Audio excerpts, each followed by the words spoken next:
અમદાવાદ કે જે આંતરરાષ્ટ્રીય ડ્રગ વિરોધી દિવસની ઉજવણી કરવામાં આવી। એન્ટી નાર્કોટિક્સ ટાસ્ક ફોર્સ અને શહેર પોલીસે સાયક્લોથોનથી સંદેશ આપ્યો। 10 કિલોમીટરની સાયક્લોથોન યોજવામાં આવી। ડીજીપી સહિત આઈપીએસ અધિકારી અને પોલીસ કર્મીઓ જોડાયા તો નાગરિકો અને 400 સાયકલિસ્ટ હાજર રહ્યા।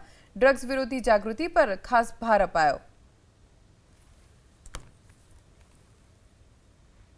આ સાયક્લોથોનનો મેન હેતુ ડ્રગના અવેરનેસ માટે કે જે ડ્રગનો દૂષણ જે રાષ્ટ્રીય આંતરરાષ્ટ્રીય સ્તર પર થોડું વધી રહ્યો છે એના બાબતે લોકોને જાગૃત કરવાનું કે ડ્રગનો જે દૂષણ છે એમાં આમ તો પોલીસ તો ખૂબ જ વોર તરીકે એને લઈને એના વિરુદ્ધ કાર્યવાહી કરી રહી છે, પણ હું એક અપીલ કરવા માગું છું કે આ ખાલી પોલીસના જ કાર્યવાહીથી આનો નિસ્નાબૂદ નહીં થાય। આના માટે સમાજના તમામ જે તબક્કા છે, ખાસ કરીને ટીચર્સ અને જે યુથના પેરેન્ટ્સ, જે બાળકોના કોઈ પેરેન્ટ્સ હોય એને લાગે એની પણ એક ખાસ જવાબદારી છે। તો એમાં તમામ લોકો જોડાય, પોલીસને જાણ કરે, પોલીસ એમાં તરત જ કડક કાર્યવાહી કરશે।